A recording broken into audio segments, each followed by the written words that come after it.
Welcome to the Good Life in Health and Wellness, the podcast where we empower you to take control of your health and live your best life. Hosted by Dr. Kate Duncan, who's here to guide you through this journey. Let's face it, most conventional approaches to health are reactive, not proactive.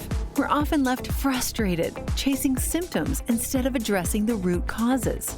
Whether it's dealing with chronic pain, hormonal imbalances, or the stress that keeps us up at night, too many of us feel stuck in a cycle that just isn't working. But what if there was a better way? That's exactly what Dr. Duncan has discovered after years of helping patients like you transform their health. Through a combination of chiropractic care, functional medicine, and personalized wellness strategies, she has seen incredible results that go beyond just masking symptoms. Dr. Duncan has uncovered the secrets to living a truly balanced and vibrant life. And now she's bringing those solutions straight to you. In each episode, Dr. Duncan will dive deep into practical tips, expert advice, and actionable steps you can take to regain control over your health. Whether you're struggling with weight loss resistance, fatigue, or just want to feel your best, this show is here to guide you. So, are you ready to break free from the old ways of thinking and embrace a new path to wellness? Join us every week on the Good Life in Health and Wellness, and let's start your journey to better health together. Welcome back to the Good Life in Health and Wellness. I'm Dr. Kate Duncan, and all month long, we have been talking about sleep and fatigue solutions, chronic fatigue, sleep optimization, and the deeper reasons so many people feel tired but wired, exhausted during the day, restless at night, and frustrated that sleep does not seem to restore them the way that it should. Today, we are going to talk about one of the biggest missing pieces in the sleep and fatigue conversation, cortisol curve control.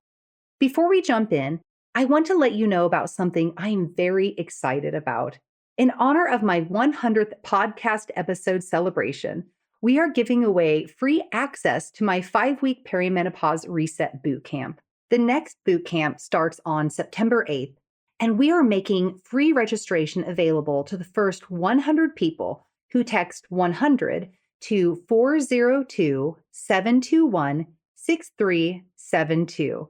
This bootcamp is designed for women who feel like their body has changed and the old strategies are no longer working. Maybe your sleep is off. Maybe you are waking up at 3 a.m. Maybe your energy crashes in the afternoon. Maybe weight is harder to lose. Cravings are stronger. Stress feels heavier, and your hormones feel unpredictable. This bootcamp is about helping you understand what your body is trying to tell you and giving you simple, practical steps to support your metabolism, stress response, sleep, energy, and hormone balance. Stay tuned because at the end of the show, I will remind you exactly how you can claim one of those free registrations. Now, let's get into today's topic, cortisol. Cortisol is often called the stress hormone, but that name does not tell the whole story. Cortisol is not bad. Cortisol is not something we want to eliminate. In fact, you need cortisol to wake up in the morning, maintain blood pressure, regulate blood sugar, respond to stress, control inflammation, support immune function, and help your body adapt to daily life. The problem is not cortisol itself. The problem is when cortisol is too high at the wrong time, too low when you need it, or flattened out all day long so your body cannot create a healthy rhythm of energy and recovery. Cortisol is produced by your adrenal glands, which sit on top of your kidneys. But your adrenal glands are not acting alone. They are part of a larger communication system called the HPA axis, which stands for hypothalamic pituitary adrenal axis. Your brain senses your environment, your stress level, your sleep-wake timing, your blood sugar status, your inflammation, and your perceived safety. Then it sends signals through this axis to help regulate cortisol output. In simple terms, your brain is constantly asking, are we safe? Do we need energy? Do we need to respond to a threat? Do we need to stay alert? Cortisol helps mobilize energy. That is one of its main jobs. When cortisol rises, it helps increase blood sugar availability so your muscles and brain have fuel. In the short term, this is protective. If you need to respond quickly, cortisol helps you do that. But if that signal stays elevated too long, the body may begin to feel like it is constantly being asked to produce energy without being given enough time to recover. Over time, that can contribute to sleep disruption, blood sugar imbalance, cravings, abdominal weight gain, fatigue, anxiety, inflammation changes, and hormone disruption. A healthy cortisol curve typically begins with a rise in the early morning hours before you wake up. This is part of how your body prepares you for the day. Your brain and adrenal glands are working together to help shift you from sleep into wakefulness. Then, after waking, many people experience what is called the cortisol awakening response. This is a natural increase in cortisol that happens shortly after you wake up. Think of it as your body's morning activation signal. It helps you open your eyes, think more clearly, get moving, regulate blood pressure, and meet the demands of the day. This morning rise is not a bad thing. In fact, it is something we want. Cortisol often gets labeled as the stress hormone, but healthy morning cortisol is one of the reasons you can feel alert and capable. When that morning signal is strong and appropriate, mornings usually feel more manageable. You may still need a few minutes to wake up, but you should not feel like you are dragging yourself through the first half of the day. From there, cortisol should gradually decline throughout the day. It does not drop in a perfectly straight line because the body is always responding to life. There may be small pulses depending on meals, movement, stress, exercise, conversations, work demands, pain, or blood sugar changes. But the overall pattern should trend downward.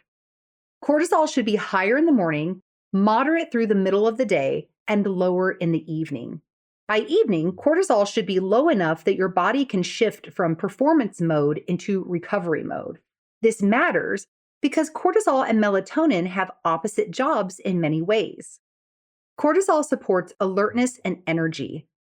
Melatonin helps signal darkness, rest, and sleep preparation. When cortisol stays too high at night, melatonin may not rise the way that it should. That can make it harder to feel sleepy, harder to fall asleep, or harder to stay asleep. When that curve is healthy, mornings feel more doable. Your energy may feel more stable, your cravings may be easier to manage because your body is not constantly trying to rescue itself from blood sugar dips and stress spikes. Your mood may feel more resilient because your nervous system is not living in emergency mode all day. Your bedtime may feel more natural because your body has been given enough cues to wind down. When the curve is not healthy, symptoms can show up in different ways. Some people struggle to wake up in the morning and need caffeine before they feel human. Some people crash hard in the afternoon. Others feel exhausted all day, but suddenly wired at night. Some people wake in the middle of the night, especially around 2 or 3 a.m., with racing thoughts, restlessness, sweating, hunger, anxiety, or the feeling that the body is suddenly alert. This is why cortisol curve control is so important. We are not just asking, is cortisol high or is cortisol low? We are asking, is cortisol showing up at the right time, in the right amount, for the right reason? A healthy cortisol curve means your body knows when to activate and when to recover. When that rhythm gets disrupted, your body may feel like it is pushing the gas pedal and the brake at the same time. Sleep is not just about being tired. Sleep requires safety. Your nervous system has to believe it is safe enough to downshift. Your body has to lower arousal. Your brain has to stop scanning for threats. Your temperature rhythm has to cooperate. Your blood sugar has to be stable enough. Your pain level has to be manageable. Your breathing has to be steady. Your hormones have to send the right signals. This is why so many people feel frustrated when they are exhausted but still cannot sleep. They think, I am so tired. Why can't I just fall asleep? But sleep is not only controlled by exhaustion, it is also controlled by timing, hormones, light exposure, nervous system tone, stress chemistry, and the signals your body has received throughout the day. You can be physically depleted and still be physiologically activated. When cortisol is elevated in the evening, it can interfere with sleep onset.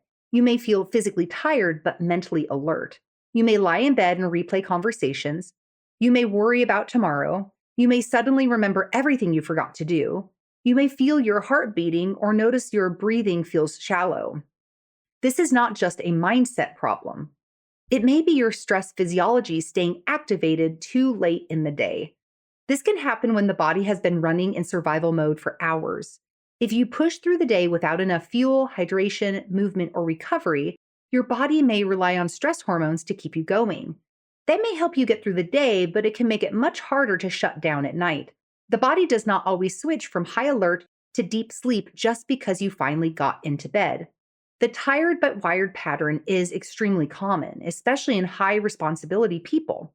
These are people who push through the day, ignore their body's signals, run on caffeine and willpower, skip meals or eat too little protein, handle everyone else's needs, and then wonder why their nervous system will not shut off at night. The body was never given permission to feel safe during the day, so it does not suddenly feel safe just because the lights are off. This is also why your evening routine matters. If your day ends with work emails, stressful conversations, scrolling, bright screens, alcohol, late caffeine, or mentally reviewing everything that went wrong, your brain may interpret that as a signal to stay alert. Your body may be tired, but your nervous system is still receiving the message that there is more to handle. The goal is not to force sleep. The goal is to create conditions that allow sleep. That means giving your body cues earlier in the evening that the day is ending. Lower the lights, reduce stimulation, slow your breathing, step away from problem solving. Let your body know that it is safe to come down. When cortisol is allowed to lower and the nervous system begins to settle, sleep has a much better chance of happening. One of the most frustrating sleep patterns is waking up around 2 or 3 a.m. and not being able to fall back asleep. You may fall asleep just fine, but then suddenly you are awake, alert, restless, hot, anxious, or thinking about everything you have to do the next day. There can be many reasons for this, including menopause-related temperature changes, alcohol, sleep apnea, pain, anxiety, medications, bladder issues, or blood sugar instability. But cortisol and blood sugar often play a role. Your brain needs a steady supply of fuel during the night. Even while you are sleeping, your brain is active. It is processing memories, clearing waste, regulating hormones, and helping your body repair. If blood sugar drops too low during the night, the body may respond by releasing stress hormones to bring glucose back up. Cortisol and adrenaline can both be involved in that response. That stress hormone release may be enough to wake you up. This is why a 3 a.m. wake up can feel so intense.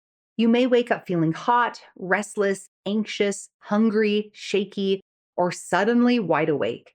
Sometimes your mind immediately starts racing and it feels like an emotional problem. But in some cases, the trigger may be metabolic. Your body may be trying to correct a blood sugar dip, and your brain interprets that stress signal as worry, urgency, or alertness. This pattern can be more likely when someone skips meals, undereats during the day, eats very little protein, drinks too much caffeine, has alcohol in the evening, or eats a meal that causes a big blood sugar spike and then a crash. It can also happen when someone is under chronic stress, because stress itself can make blood sugar regulation more unstable. The body may spend the whole day trying to compensate, and then the night becomes another place where that instability shows up. For women in perimenopause and menopause, this can become even more noticeable. Hormonal shifts can influence insulin sensitivity, temperature regulation, mood, sleep quality, and stress resilience. During this transition, women often find they can no longer get away with the same habits they used to. Skipping breakfast, living on coffee, eating too little protein, drinking wine to relax, and staying up late may have felt manageable in the past, but now the body may respond with nighttime waking, weight gain, anxiety, fatigue, and cravings. This is why stabilizing blood sugar during the day can be one of the most practical sleep strategies. A protein-rich breakfast, balanced meals, enough fiber, hydration, and avoiding long stretches without food can help send the body a steadier signal. The goal is to not eat perfectly, The goal is to stop asking your body to run on stress hormones all day and then expecting it to sleep peacefully at night. If you are waking around 3 a.m., start looking at the full day, not just the night. Ask yourself, did I eat enough protein? Did I skip meals? Did I drink caffeine too late? Did I have alcohol? Was dinner balanced? Was I underfueled, overstimulated, or running on stress? The 3 a.m. wake up may be your body's way of saying, I need more stability. Caffeine is one of the most common tools people use to manage fatigue. I am not here to demonize coffee. For many people, coffee can be part of a healthy routine. The problem is when caffeine becomes a rescue strategy for a broken rhythm. If you wake up exhausted, drink coffee immediately, skip breakfast, and push into your day on stress hormones, you may feel temporarily better, but underneath the surface, you may be borrowing energy from later. Caffeine stimulates alertness and can influence cortisol and adrenaline patterns. If you are already in a stress state, caffeine can sometimes add fuel to that fire. It may make you feel productive in the morning, but contribute to an afternoon crash, anxiety, cravings, or difficulty winding down at night. One of the simplest experiments many people can try is delaying caffeine until after hydration, light exposure, and some protein. This does not have to be extreme. You do not necessarily have to give up coffee. But instead of using coffee as your body's alarm system, you give your body natural wake-up signals first. Open the blinds, step outside, drink water, eat protein, move gently. Let your body receive the message that morning has started. During perimenopause, estrogen and progesterone begin to fluctuate. These hormones do not just affect cycles, they influence sleep, mood, temperature regulation, insulin sensitivity, body composition, inflammation, and nervous system resilience. This is one reason many women feel like their body suddenly starts responding differently, even if their daily life has not changed that much on the outside. As these hormones fluctuate, many women become more sensitive to stress. That does not mean they are weaker, it means the buffer system has changed. The same stress load that used to feel manageable may now feel overwhelming. The same glass of wine that used to help you relax may now wake you up at 2 a.m. The same late night work session may now create 3 days of fatigue. The same skipped meal may now lead to irritability, cravings, and poor sleep. Cortisol can become more noticeable during this season because the body is already adapting to hormonal change. When estrogen and progesterone are shifting, the nervous system may not feel as steady. Sleep may become lighter, blood sugar may feel less stable, recovery may take longer. A stressful day may not just feel like a stressful day anymore. It may show up as poor sleep, hot flashes, anxiety, brain fog, cravings, or feeling completely drained the next morning. This is also a season when women are often carrying a huge life load, when they may be caring for children, aging patients, a business, a household, relationships, work responsibilities, and community roles while their physiology is shifting underneath them. So when a woman says, I don't feel like myself, we need to take that seriously. There may be hormonal, metabolic, nervous system, sleep, and stress response changes happening all at once.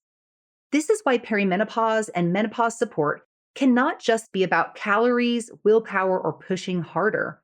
The body may need more rhythm, more recovery, more protein, more strength-building movement, better blood sugar support, and calmer evening routines. The goal is not to blame hormones for everything, but to understand that this stage of life often requires a different strategy. When women learn how to support their cortisol rhythm during perimenopause and menopause, they often begin to understand their symptoms differently. The 3 a.m. wake up, the afternoon crash, the belly weight, the cravings, the irritability, and the feeling of being tired but wired may not be random. They may be signals that the body needs steadier support, not more punishment. Let's walk through some common signs that your cortisol rhythm may need support. This is not a diagnosis, it is pattern recognition. If you are dealing with severe fatigue, major sleep disruption, unexplained weight change, dizziness, fainting, depression, anxiety, heavy bleeding, night sweats, or symptoms that interfere with daily life, please work with a qualified healthcare provider. Cortisol is only one piece of the puzzle. One common pattern is difficulty waking in the morning. You may hit snooze multiple times, feel heavy and foggy, and need caffeine before you feel human. Ideally, cortisol should help you transition into the day. When that rhythm is off, mornings can feel much harder than they should. Another pattern is the mid afternoon crash. You may feel reasonably okay earlier in the day and then suddenly feel like your battery is gone around 2 or 3 p.m. This may show up as fatigue, brain fog, cravings, irritability, or the need for caffeine or sugar to keep going. Another sign is nighttime alertness. You are tired all day, but when bedtime comes, your brain turns on. You may start replaying conversations, thinking through your to-do list, or worrying about tomorrow. This can be a sign that your stress response is staying too active too late in the day. Waking in the middle of the night, especially around 2 or 3 a.m., can also be a clue. Some people wake with racing thoughts, restlessness, sweating, hunger, anxiety, or the feeling that their body is suddenly wide awake. This may be connected to stress, blood sugar instability, alcohol, caffeine, pain, or undereating earlier in the day. Other signals can include salt cravings, sugar cravings, irritability when meals are delayed, anxiety in the morning, feeling shaky between meals, poor exercise recovery, stubborn belly weight, low motivation, and needing more time to recover from stress than you used to. The key is to stop brushing these signals off as normal. Common does not always mean normal. Instead of asking, "What is wrong with me?" start asking, "What is my body trying to tell me?" There are many factors that disrupt cortisol rhythm, but I want to focus on 4 big ones: stress load, light timing, blood sugar instability, and recovery debt. First is stress load. Stress is not only emotional. Stress can be physical, chemical, metabolic, inflammatory, or environmental. Pain is stress. Poor sleep is stress. Too much alcohol is stress. Undereating is stress. Overtraining is stress. A high conflict relationship is stress. Constant notifications are stress. Chronic inflammation is stress. Your body adds it all up. Second is light timing. Your brain uses light to set your internal clock. Bright light in the morning helps reinforce wakefulness. Darkness in the evening helps reinforce sleep. But many people live in the opposite pattern. They get very little natural light during the day and too much artificial light at night. Third is blood sugar instability. Blood sugar spikes and crashes can activate stress chemistry. Balanced meals are not just about weight, they are about nervous system safety. Protein, fiber, healthy fats, and whole food carbohydrates can help create a steadier signal. Fourth is recovery debt. You cannot out-supplement a life with no recovery. You cannot out-caffeine chronic sleep debt. You cannot out-exercise a nervous system that never gets to exhale. Recovery is not laziness. Recovery is biology. The goal is not perfection. The goal is sending your body better signals at the right times of the day. Cortisol curve control is really about creating a rhythm that supports energy in the morning, steadiness during the day, and calm at night. Your body does best when it knows what to expect. When your daily rhythm is chaotic, your stress response often becomes chaotic too. Start with your morning. The first hour of the day matters because it sets the tone for your cortisol rhythm, blood sugar, mood, and nervous system. Ideally, get natural light as soon as you reasonably can. Open the blinds, step outside, let your eyes receive outdoor light without staring at the sun. Morning light helps remind your brain that it is daytime, which supports a healthier sleep-wake cycle. Add gentle movement if possible. This could be a short walk, mobility work, stretching, or simply moving your body before sitting down into stress. You do not have to do an intense workout first thing in the morning. The goal is to tell your body, the day has started, we are safe, and we can create energy. Next, hydrate before relying on caffeine. Then consider protein early in the day. A protein-forward breakfast can help stabilize blood sugar and reduce the stress response that comes from running on caffeine alone. If you start the day with coffee and no fuel, your body may lean harder on stress hormones to keep you going. During the day, your goal is stability. Eat balanced meals. Take breaks before your body forces a crash. Get sunlight if you can. Move after meals when possible. Even a short walk after eating can support blood sugar regulation and digestion. If you are under a lot of stress, use small nervous system resets throughout the day. That could be slow breathing, stepping outside, stretching your neck and shoulders, using heart math, taking a brief walk, or simply pausing long enough to let your body know the emergency has passed. Evening is where cortisol curve control becomes sleep medicine. Your evening routine should tell your body that the day is ending.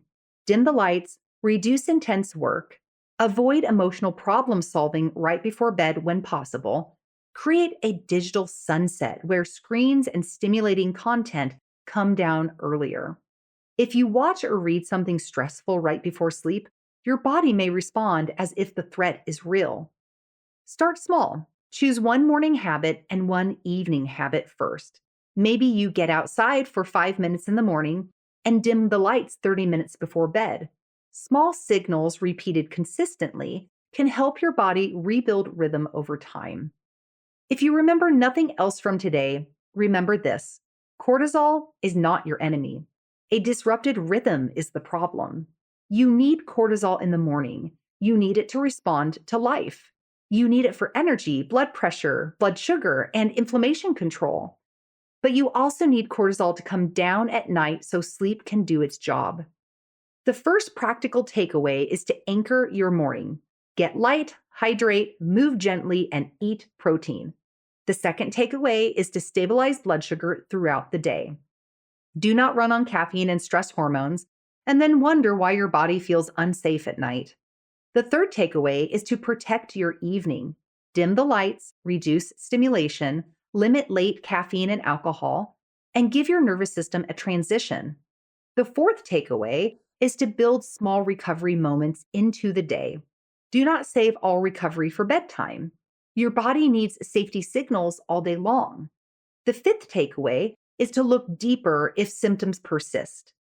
Fatigue and sleep issues can involve thyroid, hormones, blood sugar, inflammation, pain, breathing, nutrient status, and medical conditions that deserve attention. Here is your challenge for this week. Choose one morning habit and one evening habit to support your cortisol curve. In the morning, maybe you step outside for light before coffee. Maybe you add protein to breakfast. Maybe you even eat breakfast. Maybe you hydrate before checking your phone. In the evening, maybe you dim the lights earlier. Maybe you stop caffeine after lunch. Maybe you create a 15-minute wind down routine. Do not try to change everything all at once. Pick habits that give your body the clearest signal.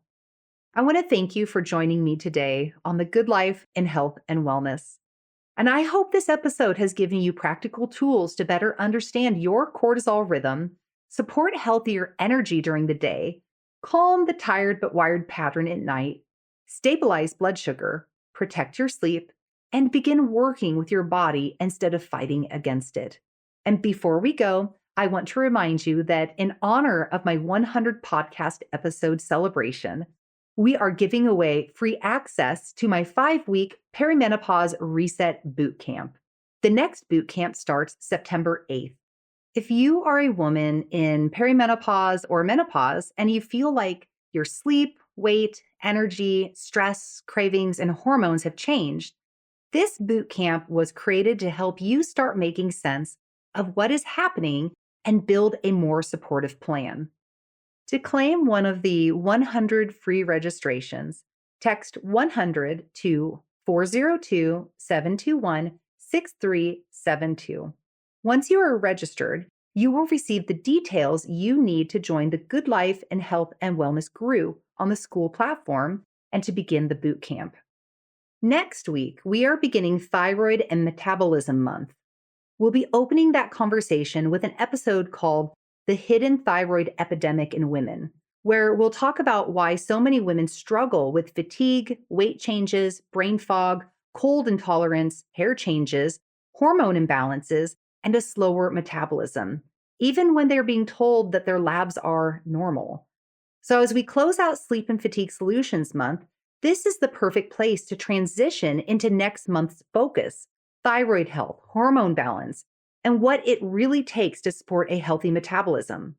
Until then, take care and keep living the good life.